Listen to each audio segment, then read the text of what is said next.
Sir లోక్సభలో రభస, బిల్లులపై యుద్ధం, అణుశక్తి కూడా ప్రైవేట్.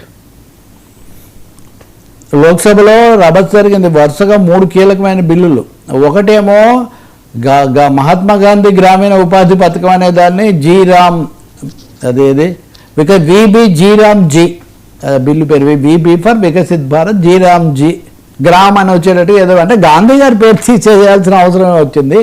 జీరామ్జీ అని రావటం. రెండోది పని హక్కును కాస్త హక్కుగా కాకుండా పథకంగా మార్చి రాష్ట్ర ప్రభుత్వాల మీద భారం పెంచి ఈ బిల్లు అనేక విధాల రాజకీయ ప్రేరితమైందని అన్ని ప్రతిపక్షాలు భావించాయి. ఆఖరి తెలుగుదేశం సభ్యుడు కూడా 40% భారం రాష్ట్రాల మీద వేయటం కాదు, మీరు దీన్ని ఏదో ఒకటి చూడాలని అడిగారు. సో ఈ గ్రామీణ ఉపాధి హామీకి తూట్లు పడవటం, గాంధీజీ పేరు తీసేసి ఆయన అవమానించడం చాలా తప్పు అని వీళ్ళందరూ ప్రతిపక్షాలన్నీ కూడా వాకౌట్ చేసాయి. రెండోది సభాపతిని కూడా చుట్టుముట్టాయి.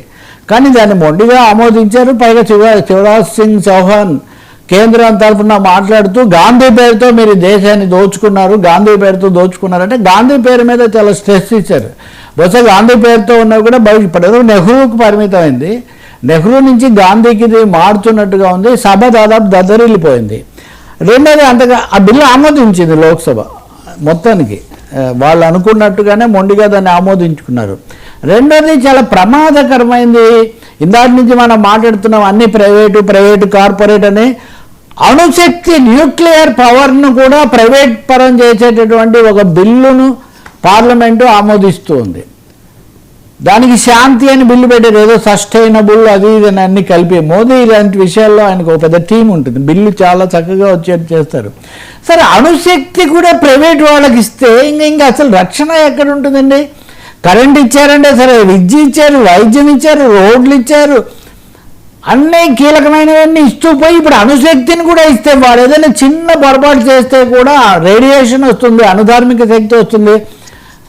లేకపోతే జపాన్లో కానీ చెర్నోబిల్ కానీ, జపాన్లో ఫుకుయామా అణు విద్యుత్ దగ్గర జరిగింది కానీ ఇవన్నీ ఎంత తీవ్రమైన ప్రమాదకరమైన సంకేతాలు ఇచ్చాయి. కానీ ఇప్పుడు అమెరికా ఒత్తిడికి లోబడిపోయి విదేశాలు కూడా వచ్చి, తర్వాత ముఖ్యంగా private parties can also join, they can also deal. ఇంకో పెద్ద సమస్య ఏమంటే ఒకవేళ ఏదైనా అణుప్రమాదం జరిగితే లయబిలిటీ క్లాస్, అణుప్రమాదం జరిగితే ఆదుకోవడం కోసం 470 మిలియన్ల ప్రొవిజన్ కేటాయించారు.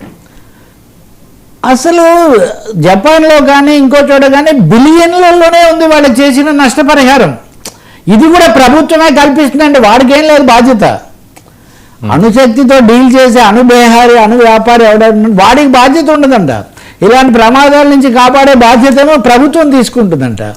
ఇంకొకటేమో ఇందులో మీకు తెలుసు కదా, వామపక్షాలు యూపీఏ ప్రభుత్వానికి మద్దతు ఉపసంహరించినప్పుడు కూడా అణు విద్యుత్ అన్న క్లాజ్ మీదే వచ్చింది. అప్పటి నుంచి విదేశాల్లో ఉన్న అణుశక్తులన్నీ భారతదేశం మీద విపరీతమైన ఒత్తిడి చేస్తున్నాయి. మీరు అణుశక్తిని వాడండి, మా దగ్గర వాళ్ళేమో పక్కన పెట్టేశారు సేఫ్టీ కోసం, అవి మన దేశానికి పంపుతారు. ఇక్కడ ఇంకొక అనివార్యంగా మనం గుర్తు చేసుకోవాల్సిన కార్పొరేట్ సామ్రాట్ అదానీ గారి కంపెనీ నవంబర్లోనే ఒక నిర్ణయం తీసుకుంది. ఏమని? మనము అణురంగంలో కూడా విస్తరించాలి అని.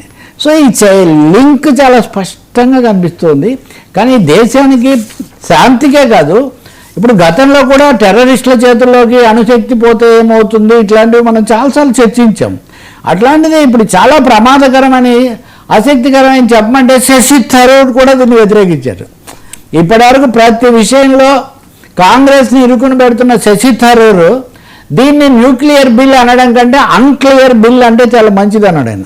అన్క్లియర్, ఇది చాలా అస్పష్టం, దీని అసలు లక్ష్యాలు మీరు దాచిపెడుతున్నారు, మనం శాంతి కోసం చేసి ఉండాల్సింది, కానీ ఈ అణుశక్తిని తీసిపోయి ప్రైవేట్ హస్తాలకు ఇవ్వడం తప్పకుండా వ్యతిరేకించాలి అని మామూలుగా మోదీ సమర్థకుడుగా పేరున్నటువంటి శశి థరూర్ లాంటి వాళ్ళు కూడా దీన్ని వ్యతిరేకించారు. కానీ ప్రభుత్వం మటుకు ఏకపక్షంగా దీన్ని ఆమోదించుకుంది. ఇది మళ్ళీ రాజ్యసభకు ఇదంతా కూడా రావాలి. సో ఇది రెండోది. మూడోది ఇన్సూరెన్స్. ఈ దేశంలో పేదలు మధ్యతరగతి వాళ్ళు ఎక్కడో చోట బీమా చేసుకుంటే ఎందుకైనా వస్తుందని ఎల్ఐసి చాలా పెద్ద సంస్థ, దీన్ని ప్రైవేట్ చేస్తూ వచ్చారు, ఒక్కొక్క ఇది చేశారు. ఇప్పుడు 100% FDIలు ఫారిన్ డైరెక్ట్ ఇన్వెస్ట్మెంట్ని అలౌ చేస్తూ 100%. 100% విదేశీ వ్యాపారం రావచ్చు అని అనుమతించారు. అనుమతించడమే కాదు, వచ్చే సంస్థలు నిర్మలా సీతారామన్ గారు దీన్ని సమర్థిస్తూ ఆర్థిక మంత్రి చెప్పారు. ఏమని? చాలా ఎక్కువ పెట్టుబడి వస్తుంది. అది వాళ్ళకే లక్షల కోట్ల పెట్టుబడులు ఉన్నాయండి. అవి దేశం కోసం, దేశ సౌభాగ్యం కోసం, యోగక్షేమం మహామ్యహం అని వస్తుంటుంది ఎప్పుడు. దేశం యొక్క యోగక్షేమాల కోసం బీమా సొమ్ము వాడినటువంటి పరిస్థితి పోయి విదేశాల నుంచి ప్రైవేట్ కంపెనీలు రావాలట. ఆ వచ్చేవి 5,000 కోట్లు ఉండాలని గతంలో ఉంది ఇన్సూరెన్స్ రెగ్యులేషన్ బిల్లులో. కానీ ఇప్పుడు 1,000 కోట్లు ఉన్న వాళ్ళు కూడా రావచ్చు అంట. అంటే దాదాపు 1,00,000, 2 లక్షల, 3 లక్షల కోట్ల పెట్టుబడులు, ఆస్తులు ఉన్న దీంట్లోకి ఒకడెవడో విదేశీ బీమా కంపెనీ వాడు 1,000 కోట్లు తీసుకొని రావచ్చు.